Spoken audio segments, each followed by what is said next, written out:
It's the Joe and Joey's Imagination Station, where we learn together, we play together, we explore together, and help each other.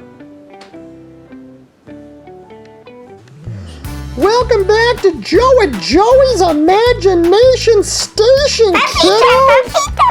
Today, we'll be teaching you kiddos something new. What is it, you ask? Well, it's the word of the week for you kids! What's your word of the week? I like words! The word of the week is elephant! Yay!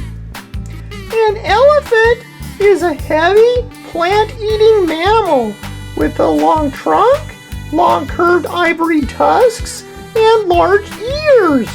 It is the largest living land animal.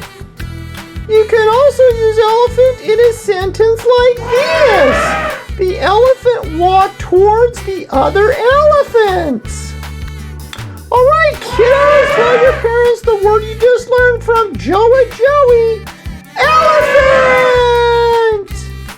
If you liked our video, ask your parents to give us a like and consider subscribing. Thanks for watching, kiddos! Be sure to check back again next week for the new word of the week. Bye! Joey,